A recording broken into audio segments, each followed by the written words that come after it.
한국, 그 작은 나라가 우리 러시아와 경쟁한다고? 여기 한국을 무시하는 러시아 로스네프트 수석 분석가 이반 페트로프가 있습니다. 그는 몽골 사막에 잠든 100조 원 규모의 자원을 손에 넣기 위해 100억 달러를 들고 협상장으로 향했습니다. 한국이 47년 전 헐값에 산 쓸모없는 땅을 되찾는 건 시간 문제라고 확신했습니다. 하지만 몽골 정부는 충격적인 선택을 합니다. 100억 달러를 거절하고 한국과의 약속을 지키겠다고 선언한 겁니다. 이반은 믿을 수 없었습니다. 도대체 47년 전 박정의 각하는 그곳에서 무엇을 했던 걸까요? 돈으로도 살 수 없는 어떤 것이 러시아의 거대한 계획을 무너뜨렸습니다.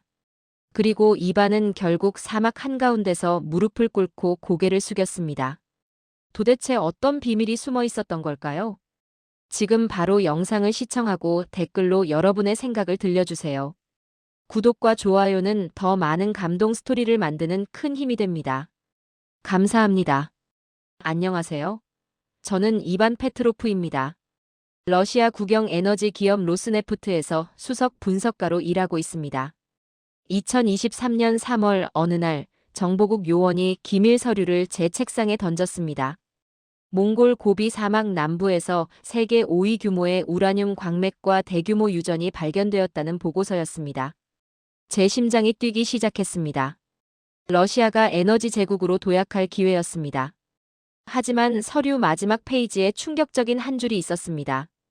해당 지역 소유권자 대한민국. 저는 코웃음을 쳤습니다. 한국이요? 그 작은 나라가 왜 거기 나옵니까? 추가 자료를 보니 1978년 박정희라는 한국 대통령이 47만 타르의 사막을 5천만 달러에 매입했다고 적혀 있었습니다. 저는 어이가 없었습니다. 1978년이면 한국은 세계 최빈국 중 하나였습니다. 그런 나라가 쓸모없는 모래밭을 사다니 제정신이 아닌 것 같았습니다. 요원이 비웃었습니다. 운 좋은 놈들이네. 쓰레기 샀는데 보물이 나왔잖아. 저도 동의했습니다. 한국은 그저 운이 좋았을 뿐입니다. 아무 계획도 없이 산 땅에서 우연히 자원이 발견된 겁니다. 하지만 이제 그 운은 끝났습니다. 크렘린궁에서 지시가 내려왔습니다. 몽골 정부와 협상해서 한국의 채굴권을 무효화하고 우리가 그 땅을 확보하라는 것이었습니다. 예산은 100억 달러까지 승인되었습니다. 100억 달러, 우리 돈으로 13조 원이 넘는 천문학적인 금액이었습니다. 몽골의 1년 국가 예산 절반에 가까운 돈이었습니다. 저는 자신이 있었습니다. 가난한 몽골이 이 유혹을 뿌리칠 리 없었습니다. 47년 전 종이 쪼가리 계약서가 100억 달러를 이길 수는 없는 노릇이었습니다. 저는 보고서를 작성했습니다. 한국은 당시 아무런 기술도 자본도 없이 맹목적으로 토지를 매입했고 현재도 이 자원을 제대로 개발할 능력이 없다고 적었습니다. 반면 러시아는 세계 최고의 채굴 기술과 자본을 보유하고 있으니 몽골에게 더 나은 파트너는 러시아라고 강조했습니다. 이건 협상이 아니라 통보였습니다. 약소국 한국이 러시아와 중국이라는 두 거인 앞에서 버틸 재간은 없을 것입니다. 일주일 후 저는 중국 측 협상단과 함께 몽골행 비행기에 올랐습니다. 창밖 구름을 바라보며 생각했습니다. 박정희 각하? 47년 전 그 사람이 뭘 알았겠습니까? 그냥 운이 좋았을 뿐입니다. 저는 그때 몰랐습니다. 제가 얼마나 큰 착각 속에 있었는지를요. 울란바토르 공항에 내리자마자 몽골의 차가운 바람이 얼굴을 때렸습니다. 하지만 저는 기분이 좋았습니다. 이번 협상은 이미 끝난 게임이나 다름없었으니까요. 호텔에서 하루를 보낸 뒤 저희는 몽골 정부 청사로 향했습니다. 중국 측 협상단과 함께 회의실에 들어서자 몽골 장관들이 긴장한 표정으로 앉아 있었습니다. 저는 가방에서 서류 뭉치를 꺼내 테이블 위에 펼쳤습니다. 역사적인 제안을 가지고 왔다고 말했습니다. 청연천 지역에 대한 공동개발권과 한국 측 계약, 무효화 보상금으로 100억 달러를 제시한다고 천천히 설명했습니다. 회의실이 술렁거렸습니다. 몽골 재무장관의 손이 떨리는 게 보였습니다. 100억 달러면 몽골의 국가 부채를 한 번에 청산하고도 남는 돈이었습니다. 중국 측 대표가 추가로 인프라 투자 30억 달러를 약속하겠다고 거들었습니다. 도로, 철도, 발전소까지 모두 지어주겠다는 것이었습니다. 저는 확신했습니다. 이 정도 제안이면 거절할 수가 없을 거라고 생각했습니다. 몽골 에너지부 장관이 조심스럽게 입을 열었습니다. 이미 대한민국과 유효한 계약을 맺고 있으며 47년 전부터 지켜온 약속이라고 말했습니다. 저는 피식 웃었습니다. 47년 전 계약이 무슨 의미가 있느냐고, 그때와 지금은 완전히 다르며 세상이 변했다고 반박했습니다. 저는 노트북을 열어 프레젠테이션을 시작했습니다. 한국은 당시 가난한 나라였고 기술도 없고 자본도 없었으며 그들이 그 땅을 산 건 순전히 운이었을 뿐이라고 설명했습니다. 화면에는 한국의 1978년 경제 지표가 떴습니다. 1인당 국민소득 1,500달러, 외채 200억 달러, 식량 자급률 60%였습니다. 이런 나라가 몽골의 자원을 제대로 개발할 수 있겠느냐고 물었습니다. 지금도 한국은 에너지의 97%를 수입에 의존하며 그들에게는 기술이 없다고 강조했습니다. 중국 대표가 추가 자료를 보여주며 러시아와 중국은 세계 최고의 자원 개발 기술을 보유하고 있으며 시베리아와 신장 지역에서 수십 년간 경험을 쌓았다고 덧붙였습니다. 저는 몽골 총리를 바라보며 솔직히 말하겠다고 했습니다. 작은 나라가 큰 그릇을 감당하기는 어렵다고 말했습니다. 회의실이 조용해졌습니다. 한국과의 계약은 구시대의 유물이며 이제 몽골은 진짜 강대국들과 손잡아야 한다고 계속 말했습니다. 우리는 몽골을 동등한 파트너로 존중한다고 덧붙였습니다. 거짓말이었습니다.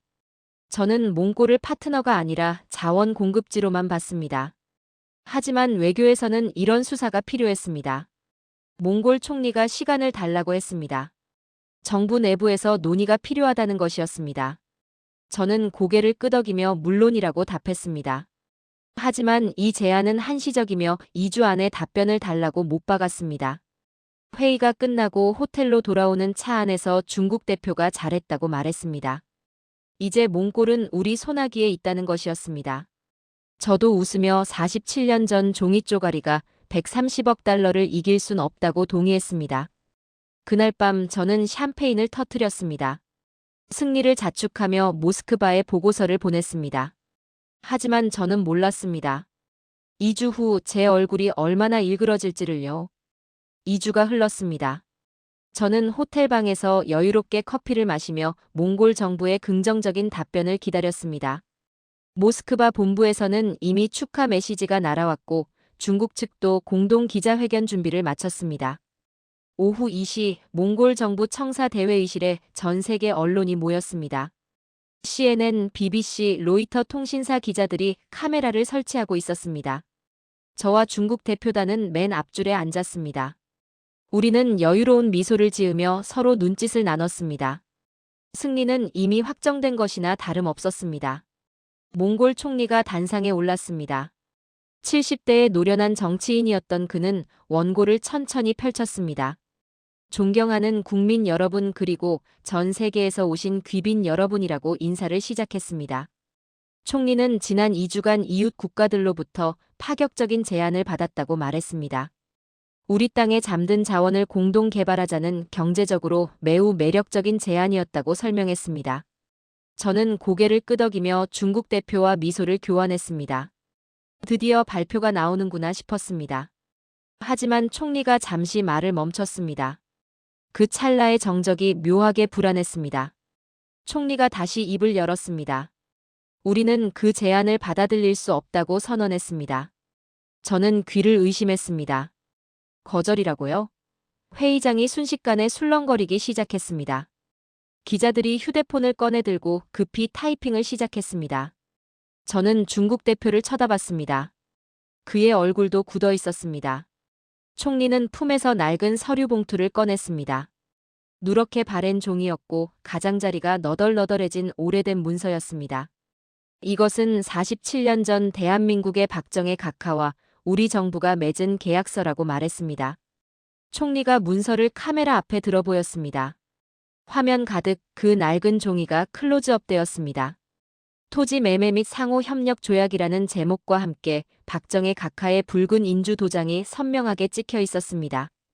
총리가 말을 이었습니다.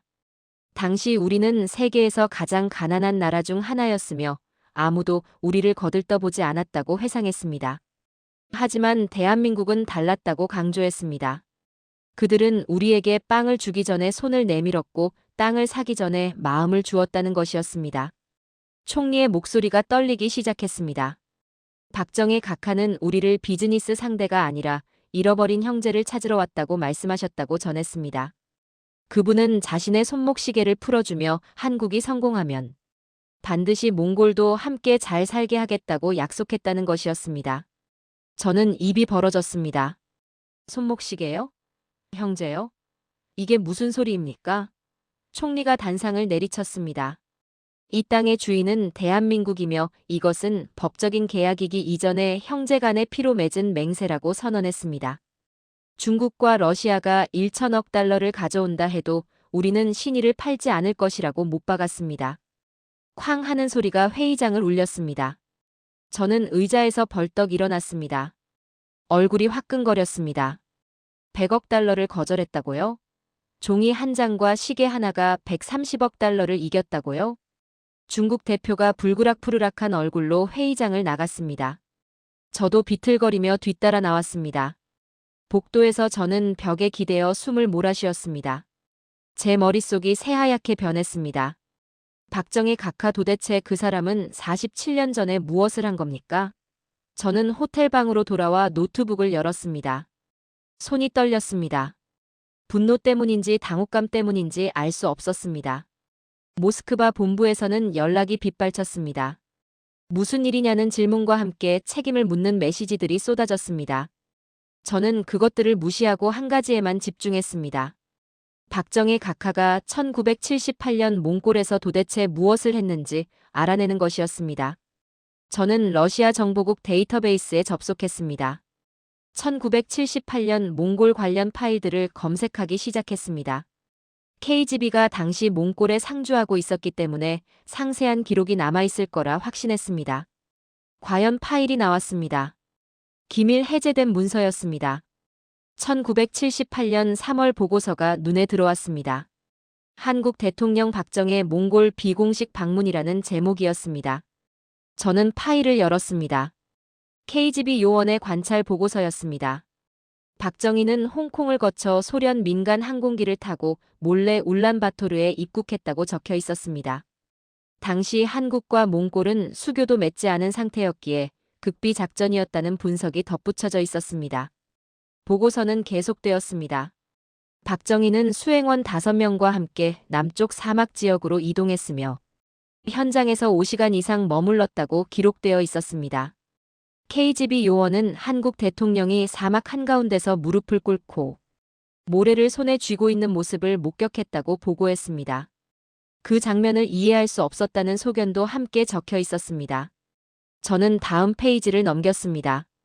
그날 저녁 몽골 국빈 숙소에서 열린 만찬 장면이 기록되어 있었습니다. 박정희는 몽골 수상에게 자신의 손목시계를 선물했다고 적혀 있었습니다. 당시 통역을 담당했던 몽골 관료의 증언이 인용되어 있었습니다. 박정희 각하는 우리는 땅을 사러 온 게 아니라 형제를 찾으러 왔다고 말했다는 것이었습니다. 그리고 한국이 잘 살게 되면 반드시 몽골도 함께 일으켜 세우겠다고 약속했다고 기록되어 있었습니다. KGB 요원은 이를 정치적 수사로 판단했으며 실질적인 경제적 이익은 없을 것으로 분석했다고 보고서를 마무리했습니다. 저는 화면을 멍하니 바라봤습니다. 그때는 누구도 몰랐던 겁니다. 그 말이 단순한 수사가 아니라 50년을 관통하는 약속이 될 줄은요. 저는 추가 자료를 찾았습니다. 1978년부터 1990년까지 한국과 몽골의 교류 기록이 나왔습니다. 놀라운 사실이 있었습니다. 한국은 몽골과 공식 수교도 맺지 않은 상태에서 매년 비밀리에 인도적 지원을 보냈다는 것이었습니다. 식량, 의약품, 농기계들이 제3국을 경유해서 몽골로 들어갔다는 기록이었습니다. 그것도 박정희 각하가 서거한 후에도 계속되었습니다. 1990년 한국과 몽골이 정식 수교를 맺었을 때 몽골 정부는 한국을 형제의 나라라고 공식 선언했다는 외교 문서도 발견했습니다. 저는 의자에 깊이 기대었습니다. 이제야 이해가 되기 시작했습니다. 박정희 각하는 단순히 땅을 산 게 아니었습니다. 그분은 50년 후를 내다보고 신뢰라는 씨앗을 심었던 겁니다. 돈으로 살 수 없는 것, 협박으로도 빼앗을 수 없는 것을 만들어 놓았던 겁니다. 저는 창밖을 바라봤습니다. 울란바토르의 밤거리가 보였습니다. 저 도시 어딘가에는 47년 전 박정희 각하가 건넨 손목시계를 아직도 소중히 간직하고 있는 사람이 있을 겁니다. 그리고 그 시계가 100억 달러보다 더 무거운 가치를 지니고 있다고 믿는 사람들이 있을 겁니다. 제 가슴이 답답해졌습니다. 저는 러시아 최고의 전략가라고 자부했습니다. 하지만 저는 땅만 봤습니다. 자원만 계산했습니다.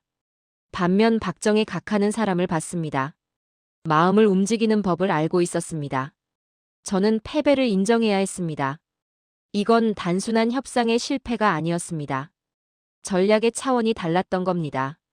다음 날 아침 저는 다시 몽골 정부 청사를 찾았습니다. 이번에는 협상이 아니라 이해를 위해서였습니다. 몽골 외무부 차관이 저를 맞아주었습니다.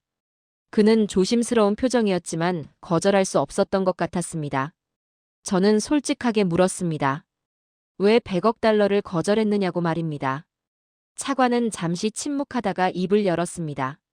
페트로프 씨는 몽골 사람들이 무엇을 가장 중요하게 여기는지 아느냐고 되물었습니다. 저는 대답하지 못했습니다. 차관이 말을 이었습니다. 우리 유목민들에게는 약속이 생명과 같다는 것이었습니다. 초원에서 길을 잃은 나그네에게 물 한 모금을 대접하면 그 은혜를 평생 잊지 않는 것이 우리 민족의 정신이라고 설명했습니다. 박정희 각하는 우리가 가장 가난하고 외로웠을 때 형제라고 불러주신 유일한 지도자였다고 차관이 말했습니다. 당시 소련은 우리를 위성국가로 취급했고 중국은 우리를 완충지대로만 봤다는 것이었습니다. 하지만 한국은 달랐다고 강조했습니다. 그들은 우리의 자존심을 세워주었고 대등한 파트너로 대우해 주었다는 것이었습니다. 차관은 계속해서 말했습니다.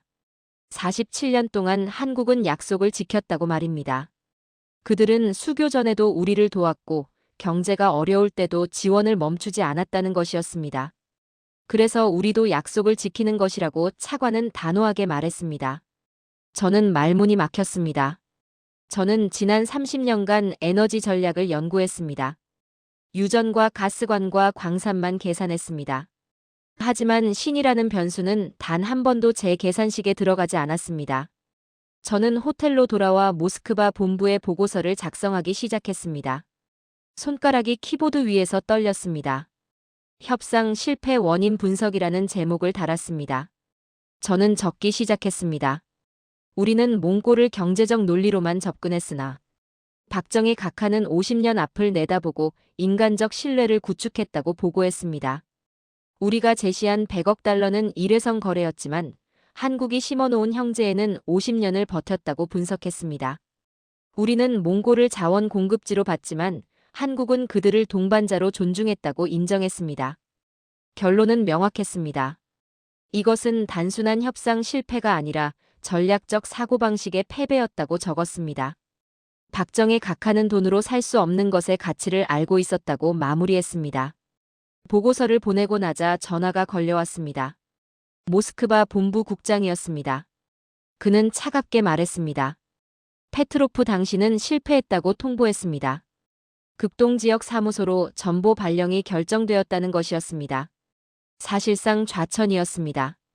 저는 예상했던 일이라 담담하게 받아들였습니다. 하지만 국장이 마지막으로 한 말이 제 가슴을 찔렀습니다.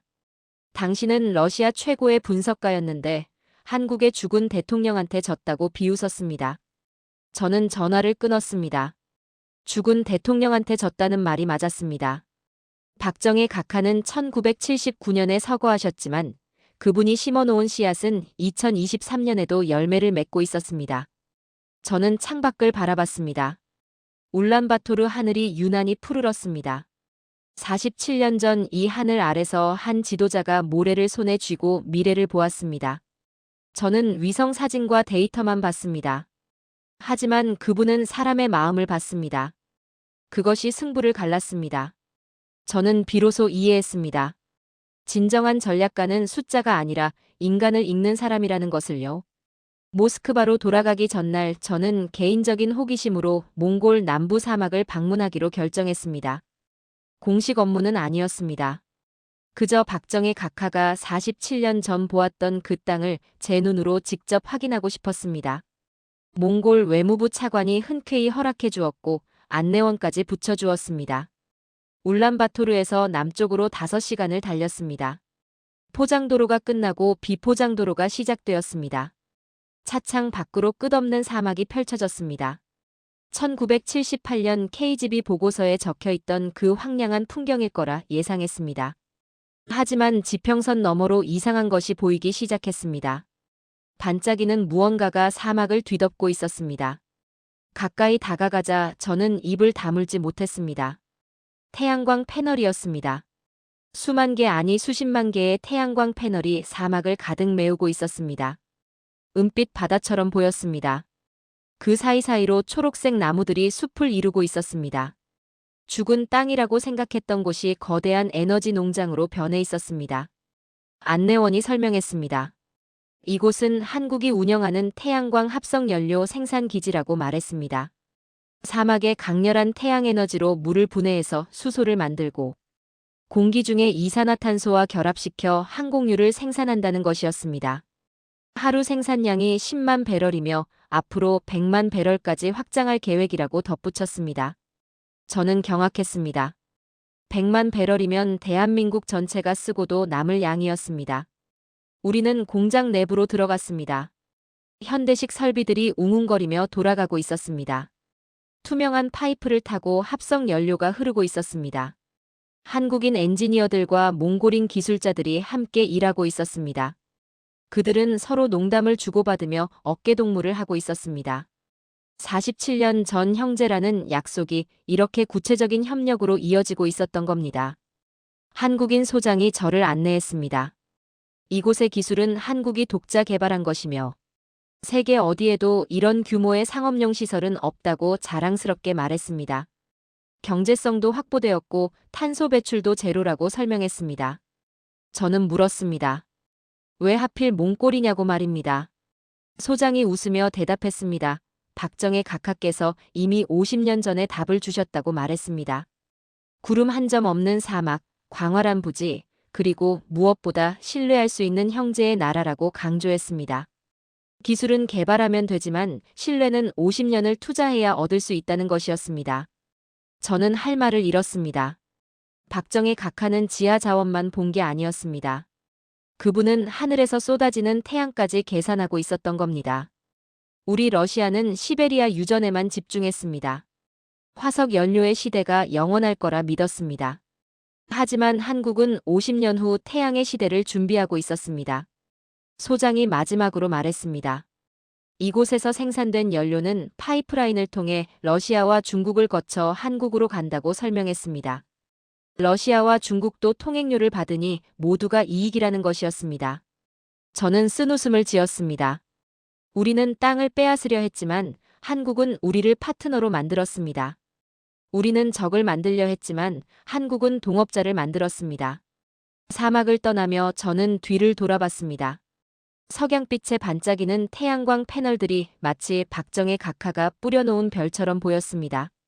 47년 전 그분이 모래를 쥐고 보았던 미래가 바로 이것이었구나 싶었습니다. 저는 완전히 패배했습니다. 숫자로도 기술로도 그리고 무엇보다 통찰력에서 완패했습니다. 차 안에서 저는 중얼거렸습니다. 박정희 각하 당신은 진정한 전략가였습니다.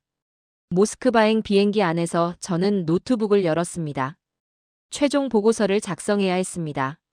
하지만 손가락이 키보드 위에서 멈췄습니다. 무엇을 써야 할지 막막했습니다. 실패 보고서는 이미 보냈습니다. 하지만 진짜 보고해야 할 것은 따로 있었습니다. 우리가 왜 졌는지 그 본질을 기록해야 했습니다. 저는 제목을 적었습니다. 대한민국 에너지 전략 분석 및 향후 대응 방안이라고 썼습니다.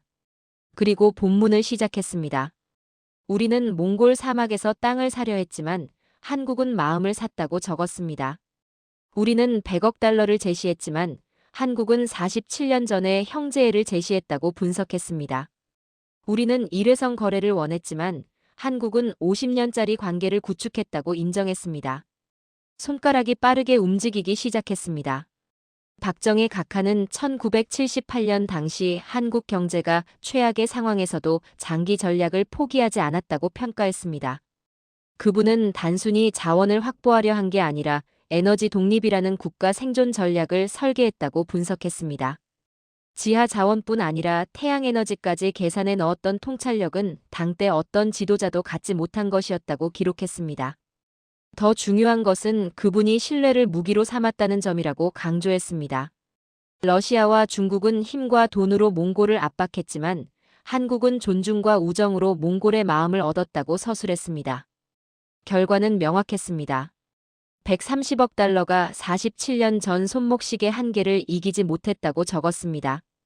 저는 계속해서 분석을 이어갔습니다.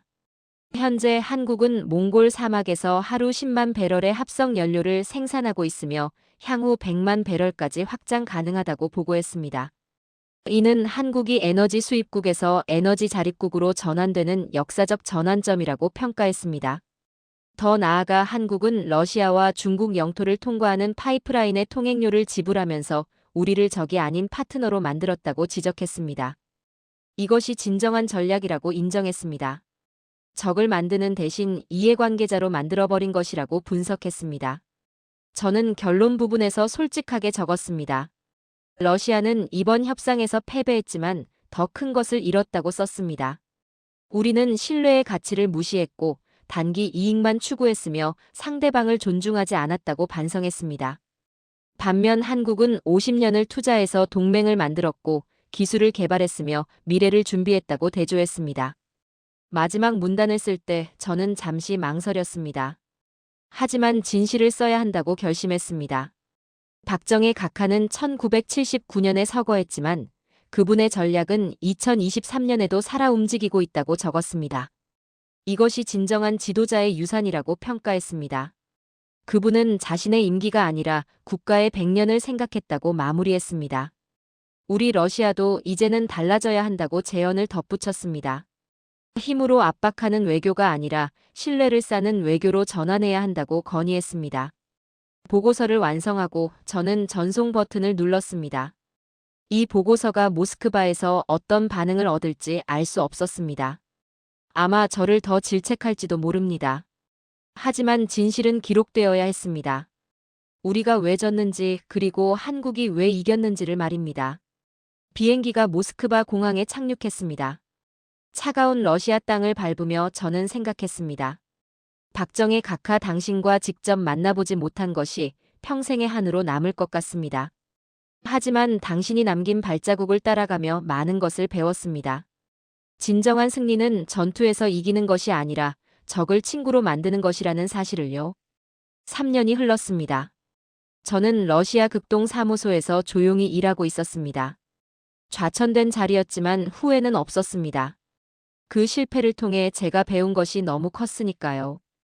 2026년 여름 저는 휴가를 내고 다시 몽골로 향했습니다. 이번에는 공식 업무가 아니었습니다.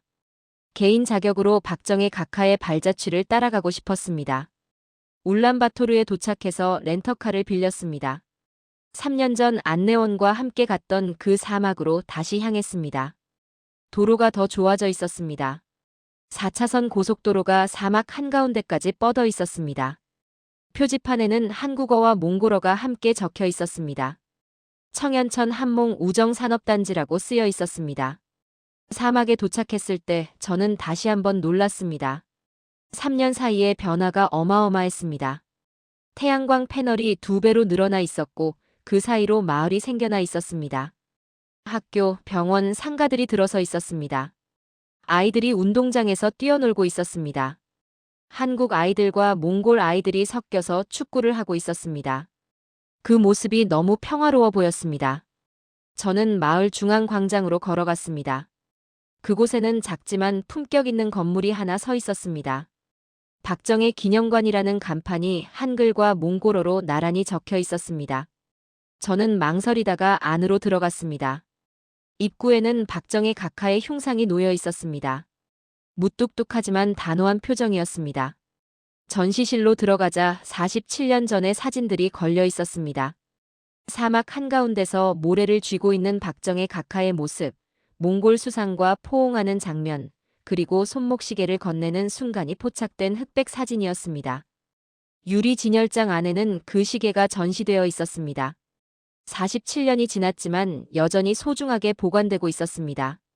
시계 옆에는 계약서 원본도 함께 있었습니다. 누렇게 바랜 종이에 박정희 각하의 붉은 도장이 선명했습니다. 저는 그 앞에 한참을 서 있었습니다. 가슴이 뜨거워졌습니다. 이것이 100억 달러를 이긴 증거였습니다. 종이와 시계 그리고 약속이었습니다. 관람을 마치고 밖으로 나왔을 때 한 노인이 저에게 다가왔습니다. 몽골 전통 의상을 입은 그는 한국어로 말을 걸었습니다. 혹시 러시아에서 오셨습니까? 라고 물었습니다. 저는 놀라서 고개를 끄덕였습니다. 노인이 웃으며 말했습니다. 3년 전 이곳에 오셨던 분 아니냐고 기억한다는 것이었습니다. 저는 부끄러웠지만 인정했습니다. 노인은 저를 벤치로 안내했습니다. 그리고 조용히 말했습니다. 당신들이 100억 달러를 제시했을 때 솔직히 흔들렸다고 고백했습니다. 하지만 우리는 박정희 각하의 은혜를 잊을 수 없었다고 말했습니다. 그분은 우리를 거래 상대가 아니라 가족으로 대해주셨다는 것이었습니다. 노인이 계속 말을 이었습니다. 지금 이 마을에 사는 5천 명 중 절반은 몽골인이고 절반은 한국인이라고 설명했습니다. 우리 아이들은 함께 학교에 다니고 함께 밥을 먹으며 자란다는 것이었습니다. 이것이 진짜 형제라고 노인은 말했습니다. 저는 고개를 숙였습니다. 부끄러웠습니다. 우리는 땅만 빼앗으려 했지만 한국은 미래를 함께 만들고 있었습니다. 저는 노인에게 물었습니다. 박정희 각하를 직접 만나본 적이 있느냐고 말입니다. 노인이 고개를 끄덕였습니다. 자신은 1978년 당시 통역관이었다고 밝혔습니다. 그날 각하께서 하신 말씀을 아직도 기억한다고 했습니다. 우리는 50년 후에 다시 만날 것이며 그때는 모두가 잘 사는 세상이 될 것이라고 약속하셨다는 것이었습니다. 노인의 눈에 눈물이 고였습니다. 각하는 약속을 지키셨다고 말했습니다. 저도 눈물이 났습니다. 저는 일어서서 박정희 기념관을 향해 고개를 숙였습니다. 각하 당신은 위대한 지도자였습니다. 당신은 숫자가 아니라 사람을 보셨고 현재가 아니라 미래를 보셨으며 이익이 아니라 신뢰를 선택하셨습니다. 러시아 사람인 제가 한국 대통령께 존경을 표합니다. 해가 지고 있었습니다. 사막의 석양이 태양광 패널에 반사되어 황금빛으로 빛났습니다. 47년 전 한 지도자가 심은 씨앗이 이제 거대한 숲이 되어 두 나라를 품고 있었습니다. 저는 차에 올라타며 마지막으로 중얼거렸습니다. 진정한 승리는 전쟁에서 이기는 것이 아니라 평화를 만드는 것입니다. 박정희 각하 당신이 그것을 증명하셨습니다.